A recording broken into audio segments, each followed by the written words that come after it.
In this video, we started with Chapter 6. Chapter 6 is about applications of integrals, and the first section in this chapter is about areas between curves. So the goal in this section is to determine the area of a region bounded by two curves on a closed interval. So let me start with a general setting and actually come to the point of why we use what we're using. So let's start with two functions f and g that compare in the following way. So let f be greater than or equal to g on some closed interval a comma b. Okay, so let me draw two generic functions.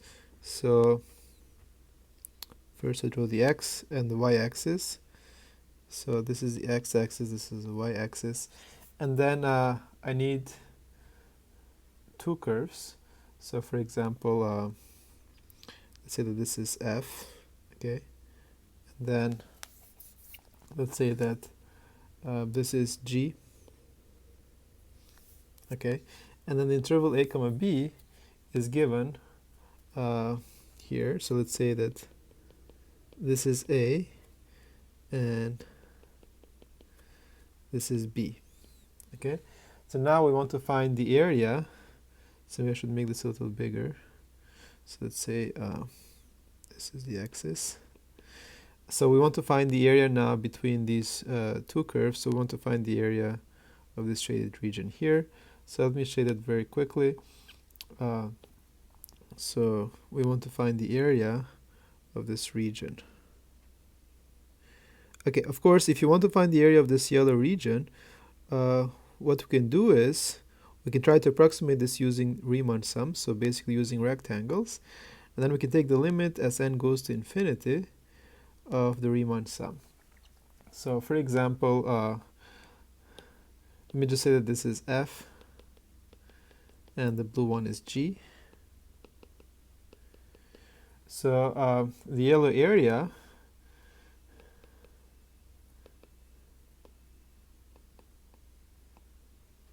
which is the area between f and g on a closed interval a comma b, is approximately the following. So let me just say area is approximately the Riemann sum, right? So I from 1 to n, f of xi. Let me just say, not f of xi, I'll just say the sum of n rectangles. And these rectangles, because I need something more for the Riemann sum, and these rectangles have the following form.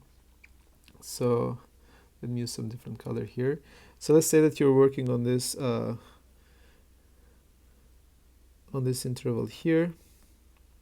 Okay, and you're going to construct a rectangle. Let's say that this is xi star. So this is a sample point. So if you decide the height of the rectangle to be this, then you have the following rectangle.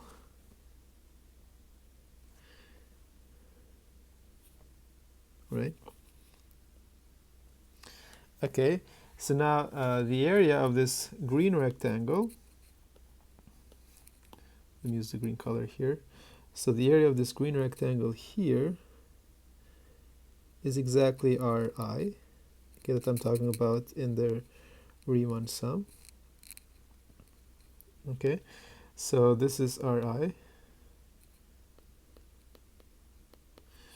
I mean, the area of that is Ri.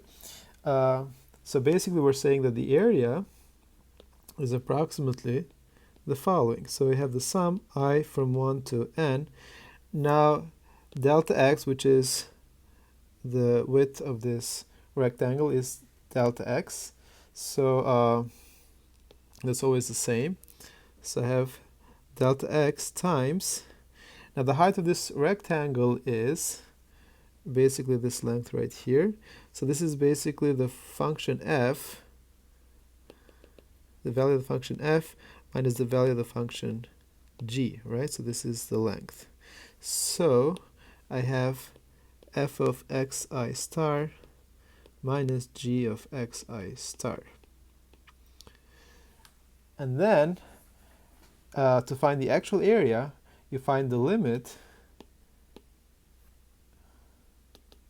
You find the limit as n goes to infinity of the Riemann sum, and then you find the integral, right? That's how you define the integral.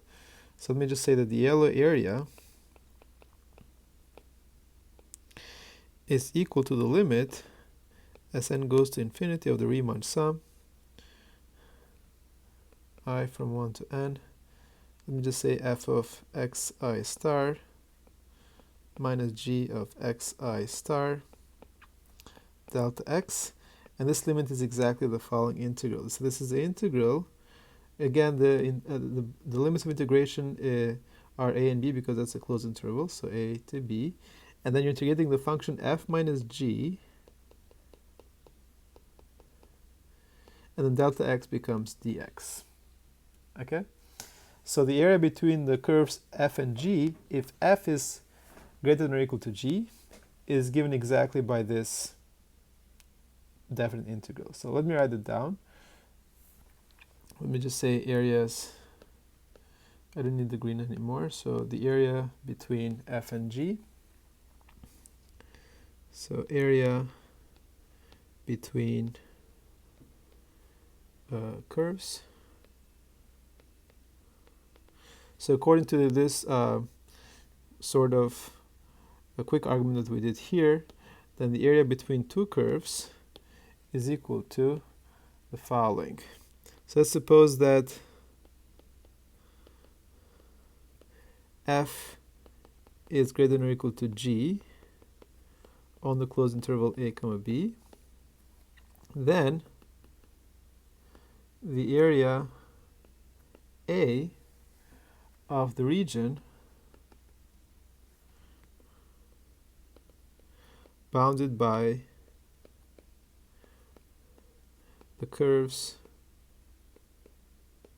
y is equal to f, y is equal to g, and the vertical lines x is equal to a and x is equal to b, is given by the following. So the area is the integral from a to b of f minus g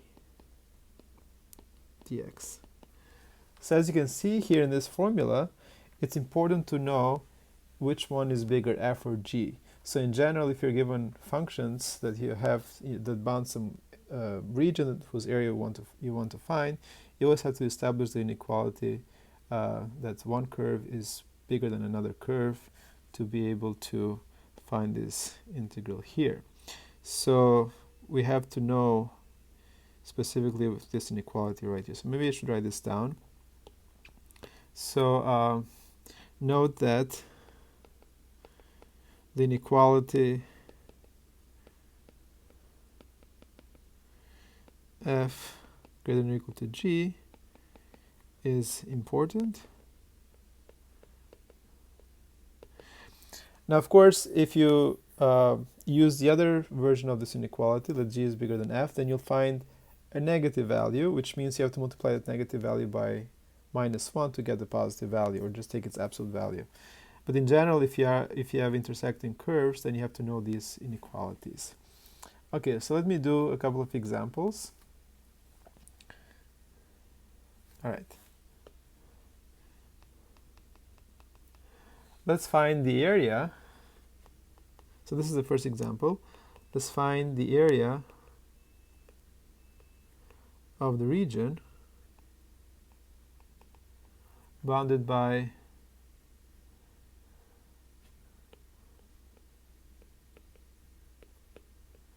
y is equal to x squared, y is equal to 1, and then by the vertical lines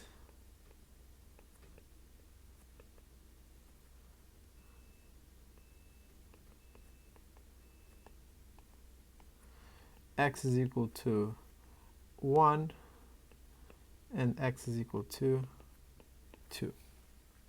Okay, so I'm not given anything about which one is bigger, which one is smaller, but we actually figure this out if we can draw this graph. Okay, so let me draw the graph of all these curves first.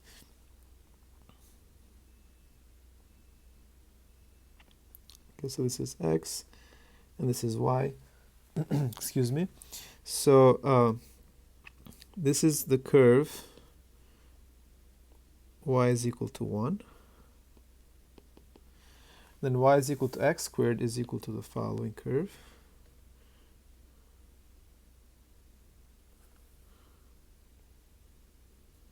Okay, and so the intersection is 1 because 1 squared is equal to 1. And now I'm going to, so we also have these two vertical lines. So this is the first vertical line, right? And the second vertical line should be 2, so it should be somewhere here. Okay, so we already have 1, so 2 is, let's say, somewhere here. So we're looking at the region bounded by y is equal to x squared, y is equal to 1, x is equal to 2, and x is equal to 1. So basically we're trying to find the area of this region here. Okay, so let's do that. So now the area is equal to the integral of the bigger function. The bigger function is y is equal to x squared. So x squared minus the smaller function, so 1 dx. And then the limits of integration should always be the vertical ones, or just the x values. So from 1 to 2. So the integral from 1 to 2. Okay, now another way to interpret x squared and 1 is to say that x squared is the top function and 1 is the bottom function. Okay? So you always integrate the top minus the bottom on this closed interval. Alright, so now this integral is equal to x cubed over 3 minus x from 1 to 2. So this is equal to 2 cubed over 3 minus 2 minus 1 cubed over 3 minus 1. So if you calculate this, you find 4/3. Okay, so we just found out that the area of this yellow region is equal to the integral from 1 to 2 of the top function minus the bottom function with respect to x. So the antiderivative is that. So integrate from 1 to 2, and then the answer is 4/3. Okay, let's do another one. So this is the second example. Let's find the area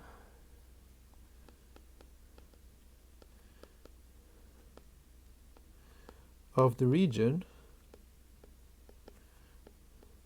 bounded by the curves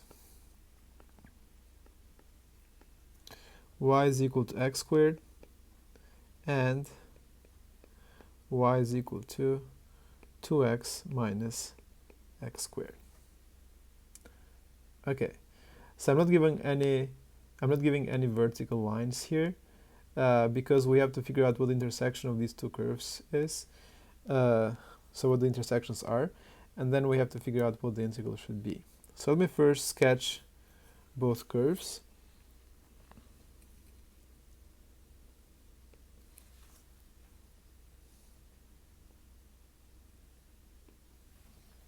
Okay, so y is equal to x squared is the following.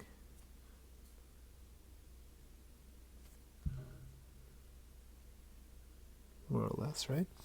And y is equal to 2x minus x squared is also equal to the following. So you can factor this as x times 2 minus x. So this has two zeros at 0 and at 2. So this looks more or less like this.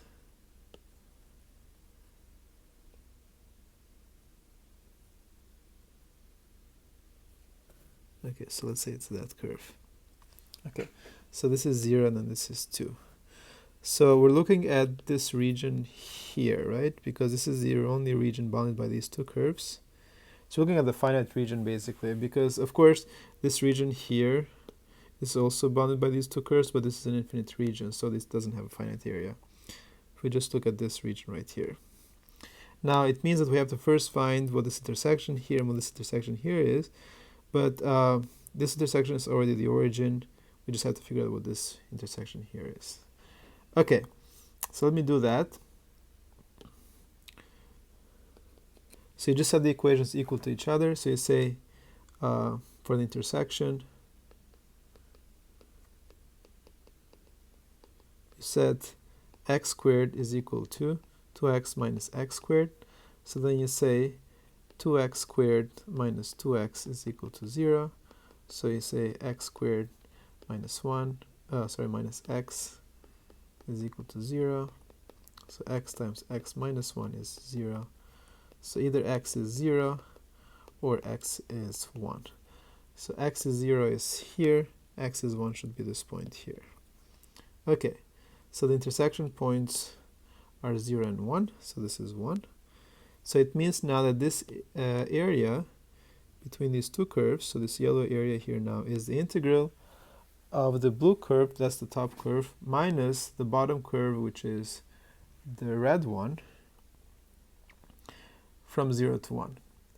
Okay, so the area is equal to the integral from 0 to 1 of y top minus y bottom dx. So this is equal to the integral from 0 to 1 of, again, remember that the blue one is 2x minus x squared. So I have 2x minus x squared minus the bottom one is the red one, so that's equal to x squared minus x squared dx. So you have the integral of 2x minus 2x squared, so you have x squared minus 2x cubed over 3 from 0 to 1. So this is equal to 1 minus 2 over 3. So this is 1 over 3. All right, I hope that's clear. Now, so far in these two examples, we've just found the area between two curves that intersect either once or twice, or maybe they don't intersect at all. Now what happens if you have curves that intersect multiple times? So let's do a question like that. Maybe I should just state that rule in general, and then we can do an example. All right. Let's say areas between curves, but in general, the general version.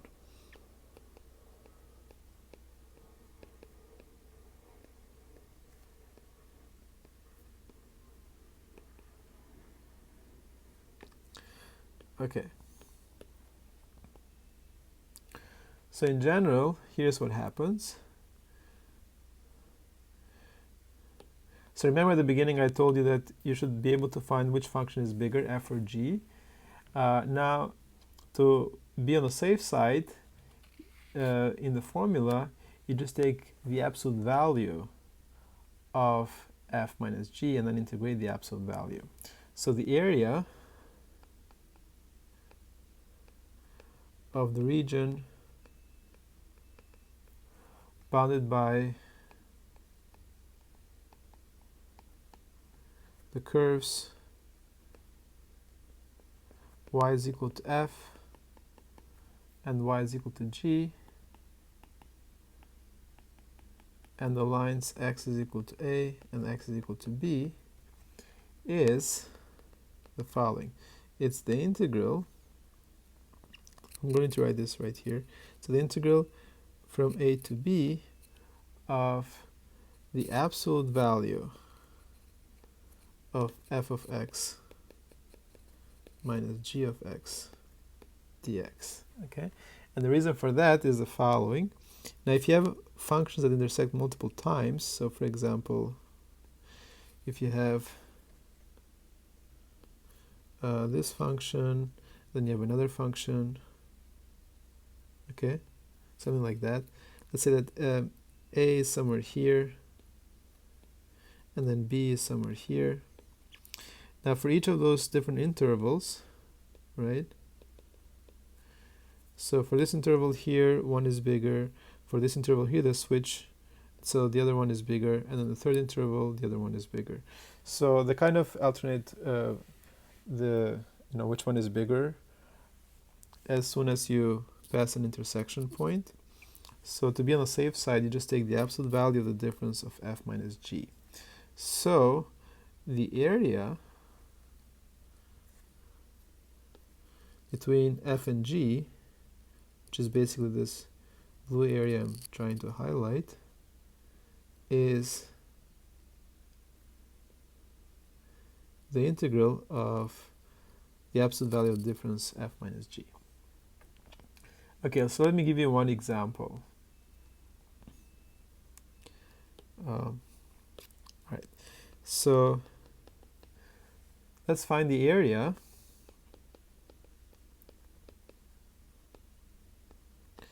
of the region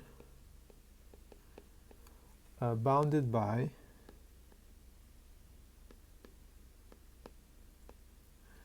the following. So I have y is equal to x, then y is equal to x squared on the interval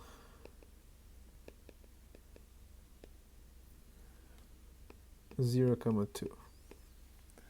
Okay.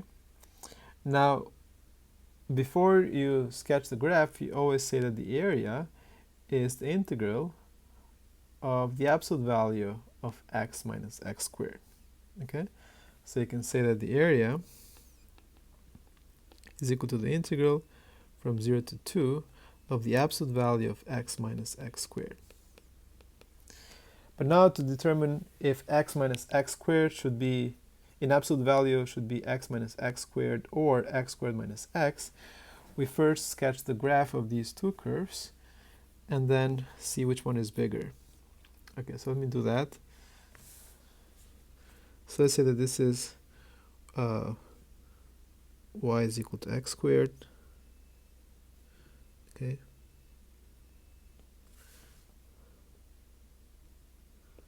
Then I have y is equal to x. So let's say I have this. Okay. And then I have the points 0 and 2. Okay, this is 0. 0 is the origin. And then 2. Okay. So maybe I should draw them with different colors. So this is red.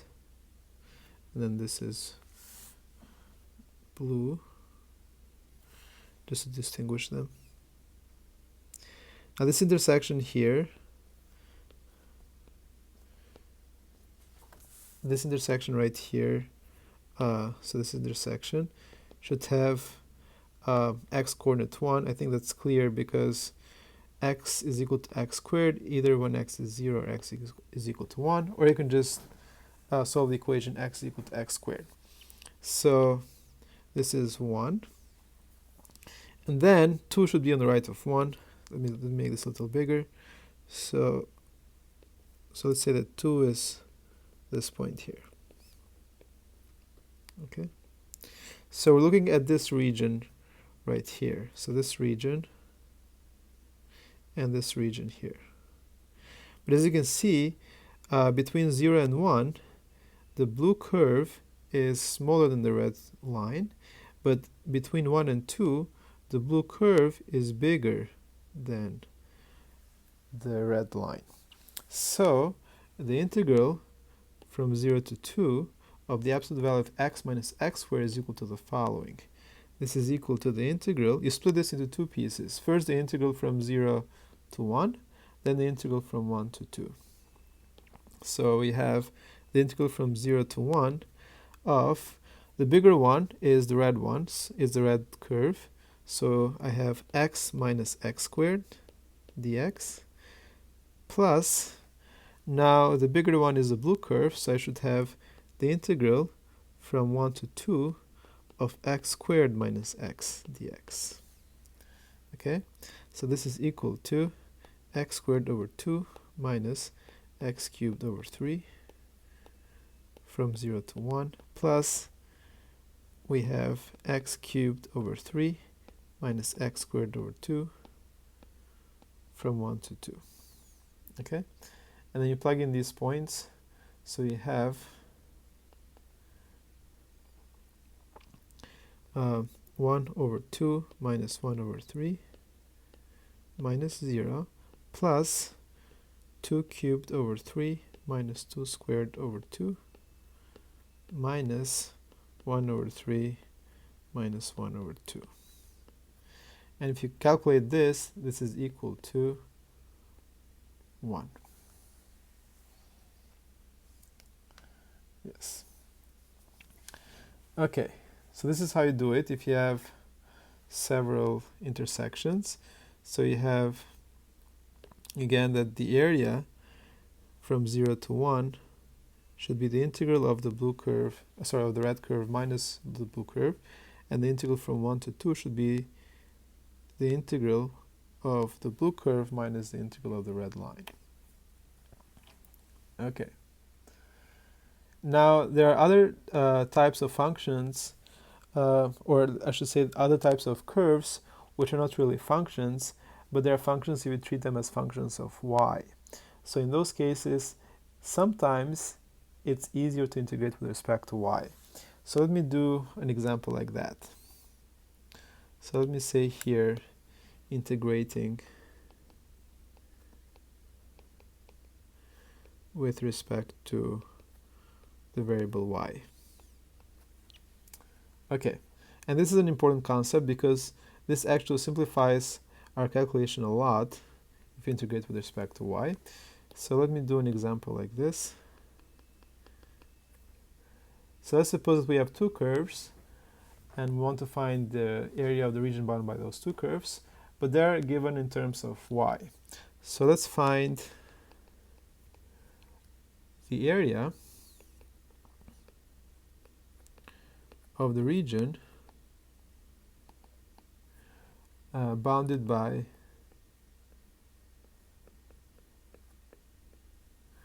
the parabola y is equal to x, I should say x is equal to y squared, and the line x is equal to y plus 2. Okay, so let's sketch these two curves.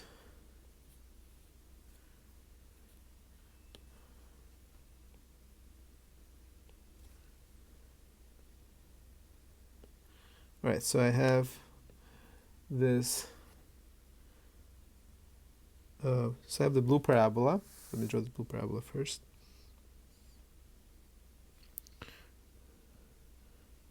Since you have that x is equal to y squared, this should extend in the x direction.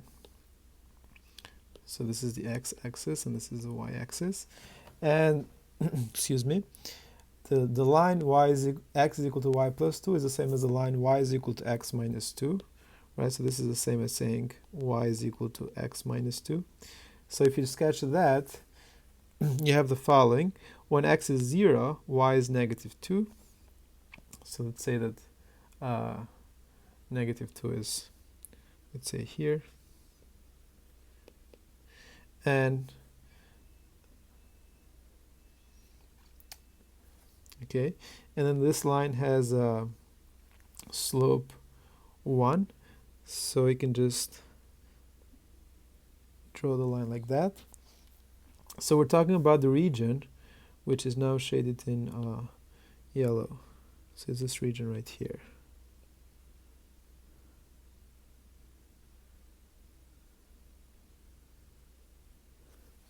Okay.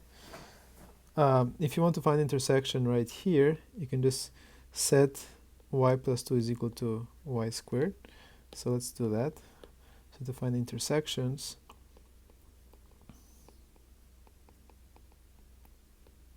you set y squared is equal to y plus 2. So you have that y squared minus y minus 2 is equal to 0. So you have that y minus 2 times y plus 1 is equal to 0. So you have that y is equal to 2, or y is equal to negative 1.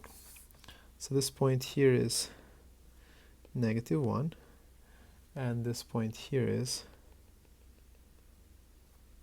2. Okay. So now what you can do in this question is, instead of integrating with respect to x, we integrate with respect to y. And y changes from negative 1 to 2. So